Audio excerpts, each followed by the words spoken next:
এই মহাসমাবেশ থেকে ঘোষণা করছি, অবিলম্বে ফ্যাসিবাদীর সাথে জড়িত সকলকে শাস্তির আওতায় আনতে হবে। আরেকটা কথা বলি, সুপ্রিম কোর্টে বিচারপতি নিয়োগ নিয়ে অতীতের মতোই বাতাসে নানা রকম কথা ভাসছে। আমরা আমাদের চোখ কান খোলা রেখেছি। প্রিয় দেশবাসী, দেশের সকল মানুষের ভোটের দাম সমান, কারো ভোট যাতে অবমূল্যায়ন না হয় সেই ব্যবস্থা করতে হবে। তাই আগামী নির্বাচনে সংসদের উভয় কক্ষে অবশ্যই পিআর পদ্ধতিতে নির্বাচন দিতে হবে। ভাইয়েরা আমার, আমরা বারবার রক্ত দিয়েছি কিন্তু সফলতা পাই নাই, কারণ আমরা প্রতিবারই নেতা ও নীতি বাছাই করতে ভুল করেছি। আমরা 54 বছরে অনেক দলকে দেশ শাসন করতে দেখেছি, কিন্তু ইসলামকে এখনো ক্ষমতায় নিতে পারি নাই। এবার ইসলামপন্থীদের ঐক্যের ব্যাপারে গণপ্রত্যাশা তৈরি হয়েছে। আমি শুরু থেকে ইসলামপন্থী সকল ভোট এক বাক্সে আনার কথা বলে আসছি। আগামী নির্বাচনে শুধু ইসলাম দলই নয়, ইসলামী দলই শুধু নয়, বরং দেশপ্রেমিক আরও অনেক রাজনৈতিক দলও এক বাক্সে নীতিতে আসতে পারে ইনশাআল্লাহ।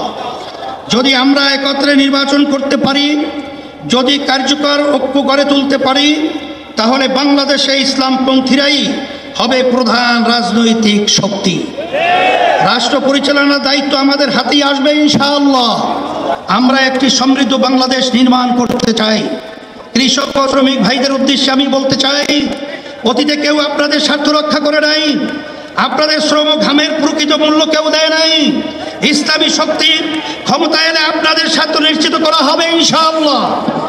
ব্যবসায়ী ভাইদের উদ্দেশ্যে বলতে চাই, আপনাদেরকে পদে পদে চাঁদা দিতে হয়, প্রশাসনিক হয়রানির শিকার হতে হয়, বিদ্যুৎ জ্বালানি নিয়ে ভোগান্তির শিকার হতে হয়, ঋণ পাওয়া নিয়ে ব্যতিব্যস্ত হতে হয়। ইনশাআল্লাহ আমরা রাষ্ট্র পরিচালনার দায়িত্ব পেলে আগামী বাংলাদেশ হবে ব্যবসা বান্ধব বাংলাদেশ।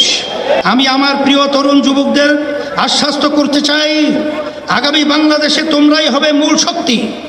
ইসলামী আন্দোলন বাংলাদেশ তার ব্যবস্থা করবে ইনশাআল্লাহ।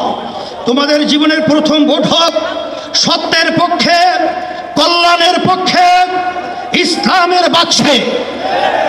যদি তোমরা এটা করতে পারো, এদেশকে আমরা গড়ে তুলবই ইনশাআল্লাহ।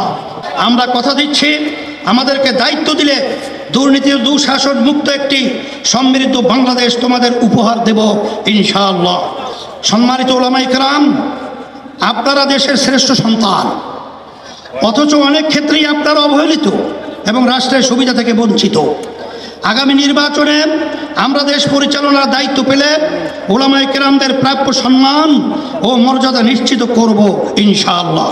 বাংলাদেশের হিন্দু, বৌদ্ধ, খ্রিস্টান, উপজাতি, ক্ষুদ্র নৃগোষ্ঠী এবং মুসলমান সকলে মিলেই আমরা বাংলাদেশি। এই দেশ আমাদের সকলের, ধর্ম বর্ণ নির্বিশেষে সকলের জানমালের নিরাপত্তা নিশ্চিত করা এবং সবার জন্য সমান সুযোগ ও মর্যাদা প্রদান করা আমাদের রাজনৈতিক অঙ্গীকার। আমার মা বোনদের উদ্দেশ্যে বলতে চাই, নারীরা আমাদের জনশক্তির অর্ধেক। দেশ গঠনে নারীদের ভূমিকা খুবই গুরুত্বপূর্ণ।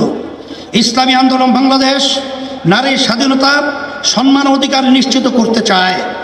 আমরা নারীর প্রতি কোনো প্রকার সহিংসতা বরদাস্ত করব না, নারীকে পণ্য বানাতে দিব না।